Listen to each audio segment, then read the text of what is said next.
फिर से बोलना पड़ेगा। Hello everyone, this is the next topic of the chapter number 4, magnetic field due to state current carrying conductor. Next topic जो है हमारा मैग्नेटिक फील्ड है, और वो भी किसकी वजह से है? स्टेट करंट कैरिंग कंडक्टर की वजह से। तो देखिए, अगर हमारे पास कोई स्टेट करंट कैरिंग कंडक्टर है तो इसकी वजह से तुम्हें किसी भी पर्टिकुलर पॉइंट पे मैग्नेटिक फील्ड निकालने के लिए बोलता है। सपोज दैट मान लो ये पॉइंट दे दिया मैंने आपको पी पॉइंट, ठीक है। मैंने बोला इस पी पॉइंट पे मैग्नेटिक फील्ड को फाइंड आउट करिए। तो मैग्नेटिक फील्ड को निकालना है तो सबसे पहले तो हमें इस कंडक्टर से इस पी पॉइंट का डिस्टेंस निकालना होगा। तो हमने इस डिस्टेंस को सपोज कर लिया कि ये डिस्टेंस हमारा कितना हो गया? ए हो गया, ठीक है। अब हमें क्या करना होगा कि इस करंट कैरिंग कंडक्टर पे एक छोटा सा एलिमेंटल करंट लेना होगा। तो एक मैं छोटा सा एलिमेंटल करंट ले लेता हूं ये, और इसमें करंट का डायरेक्शन अगर ऊपर की तरफ है तो ये आईडीएल भी किधर चलेगा? ऊपर की तरफ। सपोज करो इस कंडक्टर में करंट किधर चल रहा है? ऊपर की तरफ, ठीक है। इसके दोनों इंड्स जो दिख रहे थे उन दोनों इंड को पी पॉइंट से हम क्या कर लेंगे? अटैच कर लेंगे, मतलब इसको कहीं ऐसे करके हम जोड़ लेंगे। अगर हमने इसको ऐसे जोड़ लिया तो ये हमें कहीं ऐसे दिखाई दिया। जहां पे हमने एलिमेंटल करंट कट किया है उस एलिमेंटल करंट से इस पी पॉइंट का डिस्टेंस हमें देखना होगा। तो ये डिस्टेंस कितना होगा? तो इस डिस्टेंस को हम लिख लेते हैं कि ये डिस्टेंस हमें गिवन है कितना? आर। तो हमने मान लिया कि डिस्टेंस कितना दे दिया है? आर दे दिया है, ओके। ये एलिमेंटल करंट तुमने इस वाली लाइन से, इस वाले जो पॉइंट है, इस पॉइंट से कितने डिस्टेंस पे लिखा है या कितने पॉइंट कट किया है, तो उस डिस्टेंस को भी हम लिख लेते हैं। और वो डिस्टेंस हम मान लेते हैं कितना दिया गया है? एल। तो ये डिस्टेंस हम कितना लिख लेते हैं? एल। इतनी चीजें पहले आपको बनानी है। अब ध्यान से देखो तो ये एंगल कितना होता है? थीटा होता है। हम मान लिए कि ये एंगल कितना है? फाई है। अगर हम इसी फाई को, ध्यान से देखना, इस पी पॉइंट पे है ये फाई, अगर मैं इसी फाई को पकड़ के यहां से सपोज दैट, मतलब इस फाई को यहां से अगर मैं ऊपर की तरफ वेरी करा दूं तो क्या हमारा ये पूरा एलिमेंटल करंट में से जितना भी लेंथ है, पूरा लेंथ क्या कवर कर जाएगा वायर का? मतलब इस वायर के लेंथ को अगर कवर करना है तो इस फाई को हमें क्या करना होगा? वेरी कराना होगा यहां से लेके यहां तक, ठीक है। तो हम ऐसा करते हैं, चलो फाई को हम वेरी करा देते हैं। अब फाई को वेरी कराएंगे तो कहां से कहां तक कराएंगे? तो ध्यान से देखिए, तो ये एंगल हमारे पास अगर देखें तो फाई 1 हो जाएगा और ऊपर वाला एंगल कितना हो जाएगा? फाई 2 हो जाएगा। बस। अब छोटे से एलिमेंटल करंट की वजह से इस पी पॉइंट पे मैग्नेटिक फील्ड का अगर देखें डायरेक्शन, तो क्या डायरेक्शन इनवर्ड होगा? तो यहाँ पे डायरेक्शन इनवर्ड मिला। मैग्नेटिक फील्ड का मैग्नीट्यूड कितना मिलेगा? तो सर मैग्नीट्यूड की अगर बात करें तो dB इज इक्वल टू होता है कितना? Mu naught upon 4 pi I D L sine theta upon में R square. R is the distance, then R square. ये होता है मैग्नेटिक फील्ड बायो-सेवर्ट लॉ के हिसाब से। अब इस फॉर्मूले में अगर हम देखें तो तीन चीजों को हमें रिप्लेस करना होगा। अगर हमें स्टेट करंट कैरिंग कंडक्टर की वजह से मैग्नेटिक फील्ड चाहिए तो किसको रिप्लेस करना पड़ेगा? तीन चीजों को। इसमें से पहली चीज जो होगी वो क्या होगी? हमारे पास डीएल होगा, इसको रिप्लेस करना होगा। दूसरी चीज अगर देखें तो हमें किसको रिप्लेस करना पड़ेगा? साइन थीटा को रिप्लेस करना पड़ेगा, ध्यान देना इस बात को। और तीसरी चीज अगर देखें तो आर, क्योंकि वेरिएबल देखो क्या है हमारे पास? आर है, तो आर भी वेरी कर रहा है। थीटा तो हम जब ये फाई को बढ़ाएंगे तो थीटा भी वेरी करेगा, तो थीटा को भी हटाना पड़ेगा। और डीएल जो है वो तो इंटीग्रेट ही होगा, तो उसको भी हटाना पड़ेगा। मतलब हमें तीन चीजों को यहां से हटाना पड़ेगा। अब हटाने के लिए हम इस फिगर का हेल्प लेंगे। इस फिगर में आए तो सबसे पहली चीज हम किसको हटा देते हैं? साइन थीटा को। अगर ध्यान से देखें तो यहाँ पे एंगल कितना डिग्री का बन रहा है? 90 डिग्री का। एंगल 90 डिग्री का है तो क्या तुम लिख सकते हो यहाँ पे देखो, sine theta plus phi. Theta plus phi की जो वैल्यू है यहाँ पे, साइन अभी हटा दो, थीटा प्लस फाई की वैल्यू किसके इक्वल होगी? 90 के इक्वल होगी, okay sir. Theta plus phi की वैल्यू 90 डिग्री के इक्वल होगी। यहाँ से अगर हम बोले थीटा की वैल्यू कितनी होगी तो क्या 90 माइनस फाई हो जाएगी क्या? मतलब थीटा की जगह पे 90 माइनस फाई रखना है। अब बताओ हमें क्या चाहिए था? साइन थीटा चाहिए था। तो सिंपली हम दोनों तरफ किससे मल्टीप्लाई कर दें? साइन से। तो साइन थीटा और इधर कितना हो जाएगा? साइन 90 माइनस फाई हो जाएगा। अब बताना साइन 90 माइनस फाई की वैल्यू कितनी होती है? कॉस फाई होती है। क्या हमें मिल गई यहाँ पे वैल्यू? किसकी वैल्यू? साइन थीटा की, जो कि कितनी आ गई? Cos phi. अब हमें दूसरी वैल्यू को रिप्लेस करनी है, एंड सेकेंड वैल्यू कौन सी है हमारे पास? डीएल ले लो या आर ले लो। तो डीएल आर दोनों को लेने के लिए हमें ट्रेंगल का हेल्प लेना पड़ेगा। ट्रेंगल जो हमें दिख रहा है यहाँ पे, ध्यान से देखो, ये वाला ट्रेंगल, इस ट्रेंगल का हेल्प लेंगे जिसमें एंगल कितना बन रहा है? फाई। तो इसके सामने क्या होगा? परपेंडिकुलर। ये क्या होगा? ये बेस और 90 के जस्ट सामने हाइपोटेनस। अगर मैं यहाँ पे कॉस थीटा निकालता हूँ तो कॉस थीटा कितना होगा, परपेंडिकुलर तो ये हो गया, तो ये बन गया बेस, तो a अपॉन आर होगा। तो क्या मैं a अपॉन आर लिख सकता हूँ। यहाँ से मैं अगर r की वैल्यू निकालूँ तो कितना हो जाएगा हमारे पास, a अपॉन कॉस थीटा, और 1 अपॉन कॉस थीटा कितना होता है, सेक थीटा। मतलब मैं इसको लिख सकता हूँ a इंटू सेक थीटा लिखा जा सकता है। मतलब r की वैल्यू भी मिल गई a इंटू में सेक थीटा। ये दो वैल्यू हमें मिल गई है, एक वैल्यू ये है और सेकेंड वैल्यू ये है। इसी तरह अगर हम तीसरे पॉइंट की बात करें तो वो था हमारे पास डीएल। अब डीएल को रिप्लेस करना है, तो डीएल को रिप्लेस करने के लिए थोड़ा सा हम स्लाइड को इधर कर लेते हैं और डीएल यहीं पे रिप्लेस कर लेते हैं। थोड़ा ध्यान से देखो, अगर हम इसी ट्रेंगल का हेल्प लें, इस ट्रेंगल में अगर हमें दिखाई दे रहा है कि टेन थीटा निकालें, टेन फाई निकालें, तो टेन फाई निकालेंगे तो परपेंडिकुलर अपॉन बेस होगा। मतलब क्या मैं लिख सकता हूं, tan phi is equal to a upon base, sorry perpendicular कितना था, एल था ना, तो एल अपॉन क्या लिखा जा सकता है, ए को इधर भेज दूं तो a tan phi is equal to कितना हो जाएगा, एल। दोनों तरफ मैं डिफ्रेंशिएट कर दूं विद रिस्पेक्ट टू फाई, तो यहां पे हो जाएगा ए कांस्टेंट जो था, और टेन फाई का डिफ्रेंशिएशन सेक स्क्वायर फाई, और is equal to DL upon कितना आ जाएगा, डी फाई।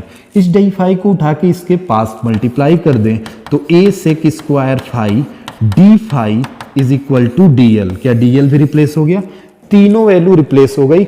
वैल्यू उठा के इसमें पुट कर दीजिए और उसी को इंटीग्रेट कर दीजिए, मैग्नेटिक फील्ड मिल जाएगा तुम्हें उस स्टेट करंट कैरिंग कंडक्टर की वजह से। तो पहले वैल्यू उठा के वैल्यू बना लेते हैं, आओ वैल्यू यहाँ पे बनाते हैं। कितनी मिल गई डीबी की वैल्यू बताना, म्यू नॉट अपॉन 4 पाई, तो ऐसे ही छोड़ दोगे तुम, म्यू नॉट अपॉन 4 पाई ऐसे छोड़ दिया जाएगा। आई छोड़ दो यहाँ पे, डीएल की जगह पे क्या रखना है सर, तो a sec square phi, a sec square phi D phi, फिर कितना है हमारे पास साइन थीटा, और साइन थीटा की जगह पे क्या रखना है, कॉस फाई, तो क्या रख दिया जाएगा यहाँ पे कॉस फाई, अपॉन में नीचे कितना है आर स्क्वायर, और आर स्क्वायर की जगह पे क्या रखना है, ए सेक फाई, तो स्क्वायर करोगे तो कितना हो जाएगा, ए स्क्वायर सेक स्क्वायर फाई। क्या सेक स्क्वायर फाई से अगर ध्यान से देखें तो सेक स्क्वायर फाई से क्या सेक स्क्वायर फाई कट जाएगा और ए से एक ए कट जाएगा। फाइनली डीबी की वैल्यू कितनी आ जाएगी, म्यू नॉट अपॉन 4 पाई आई, यहाँ पे कितना बच गया हमारे पास, डी फाई इंटू में कॉस फाई, और नीचे कितना बच गया है, ए। ये मैग्नेटिक फील्ड मिली है। इसी मैग्नेटिक फील्ड को उठा के तुम क्या कर दोगे, इंटीग्रेट कर दोगे। दोनों तरफ अगर हम इंटीग्रेट करें तो कॉस फाई डी फाई के रिस्पेक्ट में इंटीग्रेट होगा और मैग्नेटिक फील्ड मिलेगा। अब बात आएगी इंटीग्रेशन के लिए, सर लिमिट होगी, तो लिमिट कहां से कहां लगाना है। अगर ध्यान से देखें तो हमें फाई वन, सॉरी ये एंगल हमने जो लिखा है ना यहाँ पे फाई वन, एक्चुअली वो फाई वन यहां से होगा, फाई वन इस मिडिल वाले पोर्शन से होगा। तो फाई वन से लेके मैं फाई वन से लेके कहां तक इसको इंटीग्रेट कर दूंगा, फाई टू तक, तो क्या पूरा एलिमेंट कवर हो जाएगा। तो इस एलिमेंट को कवर करने के लिए फाई वन से फाई टू तक बस इसको इंटीग्रेट करना है। अब आओ इसको इंटीग्रेट कर लेते हैं। जब इंटीग्रेट करेंगे तो देखो कितना होगा, मैग्नेटिक फील्ड जो मिली है उसको उठा के रख लेते हैं। मैग्नेटिक फील्ड कितनी मिली है हमारे पास, वहां पे लिखी है dB, इंटीग्रेट कर दिया, इधर भी इंटीग्रेट कर दिया, म्यू नॉट अपॉन कितना हो गया 4 पाई, और ये क्या था हमारे पास I और cos phi D phi integration में, और नीचे हो गया हमारे पास A, नीचे क्या है A है। अब इसी को इंटीग्रेट करो, इंटीग्रेट करना है कहां से, फाई वन से लेके फाई टू तक। बट इंटीग्रेट करते समय ध्यान देना, फाई वन नीचे की तरफ चल रहा है तो इसका मतलब माइनस, और फाई टू ऊपर की तरफ चल रहा है तो इसलिए इसको क्या ले लोगे, प्लस। अब इंटीग्रेट करो, सारी कांस्टेंट वैल्यू बाहर आ जाएगी, डीबी का इंटीग्रेशन बी हो जाएगा, म्यू नॉट अपॉन 4 पाई की वैल्यू बाहर आएगी, आई कांस्टेंट है, नीचे ए कांस्टेंट है, अंदर केवल इंटीग्रेशन में बचेगा कॉस फाई, इंटू में हो जाएगा डी फाई, और माइनस फाई वन से लेके कहां तक चलोगे, फाई टू तक। अब जब इसको इंटीग्रेट करोगे तो तुम देखो ध्यान से क्या मिलेगा, म्यू नॉट अपॉन 4 पाई जो बाहर था उसको लिख लिया, आई अपॉन ए लिख लिया, और ये वैल्यू इंटीग्रेट होके हो जाएगी साइन फाई, और साइन फाई इंटीग्रेट होके हुई तो यहाँ पे हमें क्या लगाना पड़ेगा, लिमिट माइनस फाई वन है और क्या है, फाई टू है। Upper limit minus lower limit, तो अपर लिमिट पुट किया तो कितना आ गया, mu naught upon 4 pi I upon a, और यहाँ पे आया साइन फाई टू, ध्यान देना sine phi two minus sine minus में फाई वन, ये माइनस बाहर आ जाएगा, जैसे ये माइनस बाहर आएगा तो इसमें क्या बन जाएगा हमारे पास प्लस, और ये बन जाएगी magnetic field due to state current carrying conductor. ये हमारा फॉर्मूला है। फॉर्मूला कितना है हमारे पास, mu naught 4 pi I upon a sine phi 2 plus sine phi 1। अब बात आती है इसमें केसेस की, तो थोड़ा ध्यान से देख लो, बस फॉर्मूला इसको याद रखना, स्क्रीनशॉट ले लेते हैं इसका और हम सीधे चलते हैं केस पे। आप इसका एक स्क्रीनशॉट ले लीजिए, हम सीधे आगे चलते हैं कि इनके जो केसेस हैं जो इंपॉर्टेंट फॉर्मूला बनाते हैं उन पे। हो गया, ठीक है।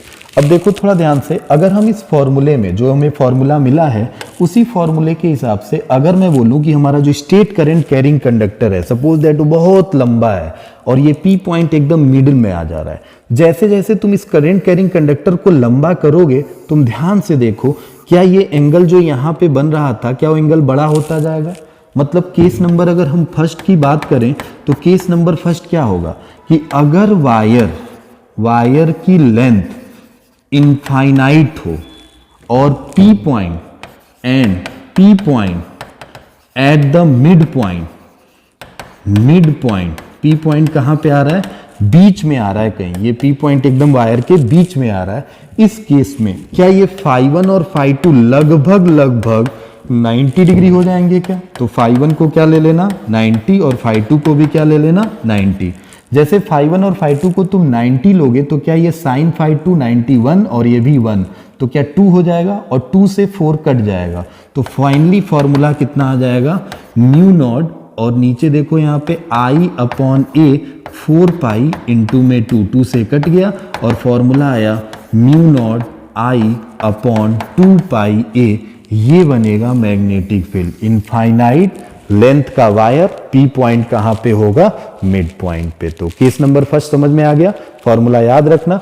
इसी तरह अगर हम सेकेंड केस की बात करें तो सेकेंड केस में देखो वायर का लेंथ इनफाइनाइट ही ले लो, वायर का लेंथ क्या ले लो इनफाइनाइट, मगर इस पी पॉइंट को जो तुमने यहां पे ड्रॉ किया था थोड़ा यहां से हटाना, इस पी पॉइंट को मैं यहां से हटा दे रहा हूं, मैं हटा के यहां पे ड्रॉ कर रहा हूं। सपोज करो कि मैं इस पी पॉइंट को यहां ड्रॉ कर रहा हूं, अगर मैं यहां ड्रॉ करूंगा तो क्या केवल एक ही एंगल बनेगा ये वाला ऊपर की तरफ, और ये एंगल भी अगर इनफाइनाइट लेंथ का है तो कितने डिग्री का हो जाएगा 90, और नीचे फाई 2 की वैल्यू कितनी हो जाएगी 0, क्योंकि नीचे तो कुछ है ही नहीं।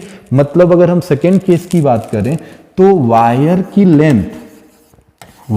लेंथ क्या लिया है हमने, इनफाइनाइट लिया है, बट पी पॉइंट कहां पे प्लेस किया गया है, P point place at a one and, एक एंड पे रख दिया गया है, एंड ऑफ अ वायर, एक वायर के किसी भी एक एंड पे रख दिया जाए, जिस भी एंड पे रखोगे उस एंगल को क्या कर दोगे 0।